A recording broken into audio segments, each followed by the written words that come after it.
नमस्कार। ग्रामर के verb class 2 में आपका स्वागत है। आप सभी को प्रणाम, नमस्कार, सत श्री अकाल। आइए देखते हैं वर्ब 2 क्लास। इंपॉर्टेंट फैक्ट्स हम लोग चल रहे थे वीडियो 1 में, तो अब देखते हैं प्राइमरी ऑक्सिलरी वर्ब को। ये दूसरा नंबर, इंपॉर्टेंट फैक्ट्स का दूसरा नंबर। प्राइमरी ऑक्सिलरी वर्ब्स को प्राइमरी ऑक्सिलरी वर्ब्स कहे जाने का एक वजह यह भी है कि इससे बहुत सारे ग्रामेटिकल कंस्ट्रक्शन बनाने में सहायता मिलती है। जैसे कि क्वेश्चन बनाने में प्राइमरी ऑक्सिलरी का यूज होता है। आपको पता है कि आपसे कोई अगर क्वेश्चन करेगा तो इस तरह से करेगा कि आर यू हैप्पी, क्या तुम खुश हो, व्हाट इज योर नेम। ये सब जगह आप देख रहे हैं कि आर, यहां देखिए कि आर, ये ऑक्सिलरी वर्ब आया है। जैसे what is your name, what is your name, तो यहां भी ऑक्सिलरी वर्ब आ रहा है। यानी क्वेश्चन को फॉर्मेट करने, क्वेश्चन को बनाने में, यानी ग्रामेटिकल कंस्ट्रक्शन निर्माण करने में जो है प्राइमरी ऑक्सिलरी वर्ब्स का बहुत योगदान है। दूसरा, टेंस बनाने में भी प्राइमरी ऑक्सिलरी का वर्ब है। जैसे कि आप एक ये उदाहरण से समझिए कि आई एम रीडिंग, यहां पे देखिए एम आया है प्राइमरी ऑक्सिलरी। अब तीसरा है कि वॉइस, खास करके पैसिव वॉइस में प्राइमरी ऑक्सिलरी वर्ब का यूज होता है। जैसे यहाँ पे एक एग्जांपल से देखिए कि a mango is eaten by Ram, तो यहाँ पे इज जो है इज, ये प्राइमरी ऑक्सिलरी है। देन वी कैन से कि प्राइमरी ऑक्सिलरी बहुत ही आवश्यक है ग्रामेटिकल कंस्ट्रक्शन के लिए। अब तीसरा नंबर रूल देखते हैं, मॉडल ऑक्सिलरी वर्ब का प्रयोग। तो मॉडल ऑक्सिलरी वर्ब का प्रयोग हमेशा मेन वर्ब के पहले या बाद में होता है। जैसे एक एग्जांपल यहां देखिए कि I can go, I can go, गो है, ये मेन वर्ब है, ये मेन वर्ब, और इसके पहले आया है ऑक्सिलरी वर्ब। तो कौन सा ऑक्सिलरी वर्ब? तो मॉडल ऑक्सिलरी वर्ब्स।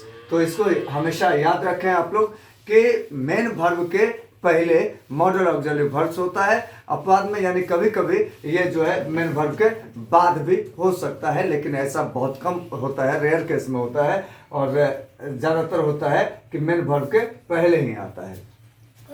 अब चौथा नंबर में याद रखें कि मॉडल ऑक्सिलरी वर्ब्स का रूप पर्सन के सभी रूप के लिए एक जैसा ही होता है।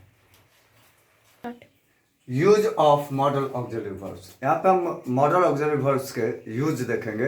कुछ पॉइंट हम लोग देखते हैं सभी के, जैसे कि कैन का, कुड का, मे का, माइट का, सेल का, विल का, शुड का, ये सारे चीज़ों का, विल, वुड का, ये सारे चीज़ों का हम लोग यहाँ पे यूज देखते हैं कुछ पॉइंट में।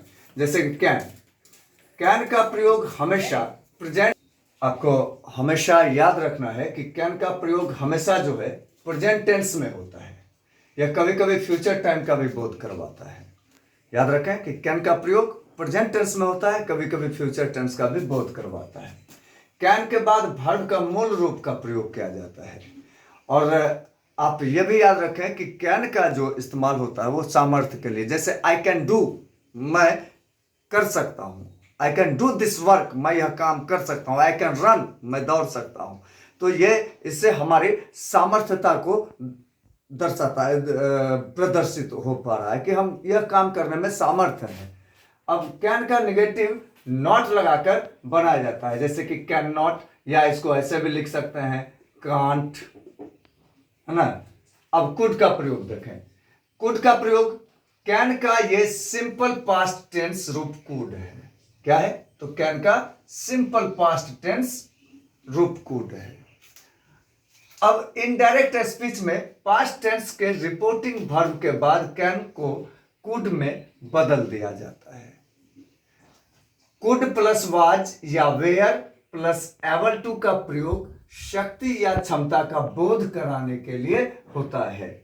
याद रखेंगे कि कुड प्लस वाज या वेयर प्लस एबल टू का प्रयोग शक्ति या क्षमता का बोध कराने के लिए होता है।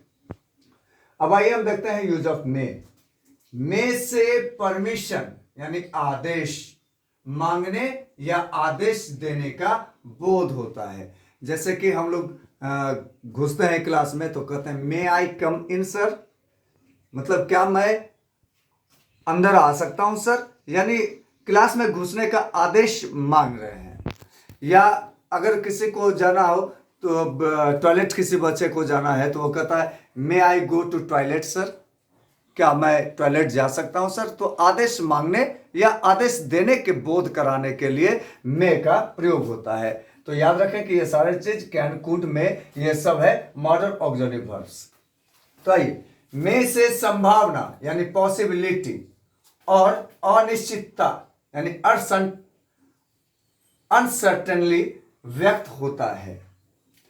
मे नॉट का प्रयोग बहुत कम किया जाता है, रेयर केस में। इसका मे नॉट का प्रयोग आपने ग्रामर में कभी ज्यादातर नहीं देखा होगा।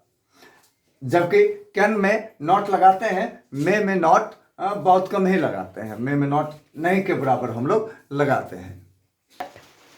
माइट, माइट से परमिशन मांगने का बोध होता है। माइट के प्रयोग से अधिक नम्रता व्यक्त होती है। माइट से प्रेजेंट और फ्यूचर टाइम का बोध होता है। याद रखिएगा कि माइट से हम लोग क्या करते हैं, तो माइट से परमिशन मांगते हैं या परमिशन देते हैं। इससे क्या होता है, तो नम्रता का बोध होता है, अधिक नम्रता का बोध होता है। माइट से प्रेजेंट और फ्यूचर टाइम का बोध होता है। अब शैल, शैल का प्रयोग फर्स्ट पर्सन के साथ संकल्प यानी डिटर्मिनेशन व्यक्त करने के लिए भी कभी कभी होता है। तो शैल का प्रयोग फर्स्ट पर्सन के साथ किसके लिए, डिटर्मिनेशन के लिए यानी संकल्प के लिए होता है। शैल के निगेटिव के लिए नॉट लगाया जाता है, जैसे कि shall not, SHALL shall not, NOT not, इसमें नॉट लगा देते हैं। या आजकल ऐसे भी इसको लिखते हैं सलाट, है ना, या शांट भी होता है कभी कभी। तो ऐसे देखिएगा मॉडर्न इंग्लिश ग्रामर में इस तरह का प्रयोग होता है। अब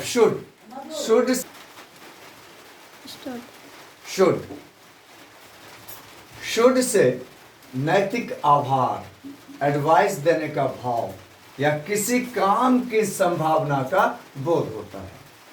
शैल का पास्ट टेंस शुड है।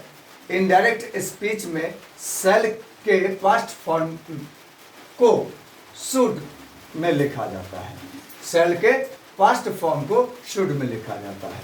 अब विल का प्रयोग फ्यूचर टेंस के लिए होता है। किसके लिए, फ्यूचर टेंस के लिए विल का प्रयोग होता है। क्वेश्चन निर्माण करने के क्रम में विल को सब्जेक्ट के पहले रखा जाता है। क्वेश्चन निर्माण करने के क्रम में विल को किसके पहले रखा जाता है, तो सब्जेक्ट के पहले, ये याद रखेंगे आप। तो विल का नेगेटिव विल नॉट होता है। या आज के समय में विल नॉट को हम ऐसे भी लिखते हैं वांट। आज के मॉडर्न इंग्लिश ग्रामर के अनुसार इसका प्रयोग ऐसे भी या बोलचाल में वांट बोलते हैं। तो इसको आप याद रखेंगे। अब आगे देखते हैं।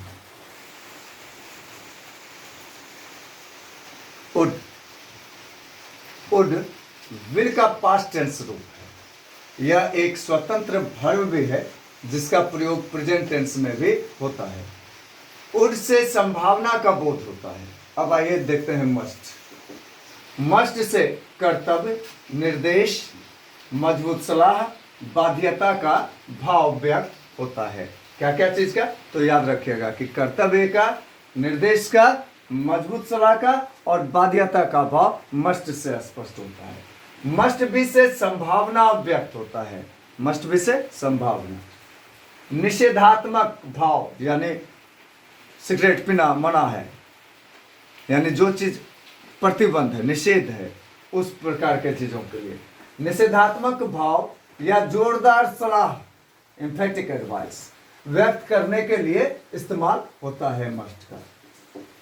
अब देखते हैं आउट से moral, social obligation, duty, advice का भाव व्यक्त होता है। क्या क्या चीज का, तो मोरल का, सोशल का, ऑब्लिगेशन का, ड्यूटी का और एडवाइस का भाव किससे होता है व्यक्त, तो आउट से। वर्ब वीडियो पार्ट 3 में आप लोगों को मैं transitive, intransitive, V1, V2, V3, V4 और V5 देखूंगा। आपसे आग्रह है कि हमारे वीडियो को ज़्यादा से ज़्यादा शेयर करें स्टूडेंट के बीच में पहुंचाएं ताकि स्टूडेंट ज़्यादा से ज़्यादा स्टूडेंट लाभान्वित हो सके। आइडियलाइज युवा क्लब के अंतर्गत आइडियलाइज टीचिंग पॉइंट का ये विंग्स आपको हर एक सब्जेक्ट का, हर एक टीचर के स्पेशल टीचर को लेकर के आएंगे और आपके बीच में मैटर को रखेंगे। नमस्कार।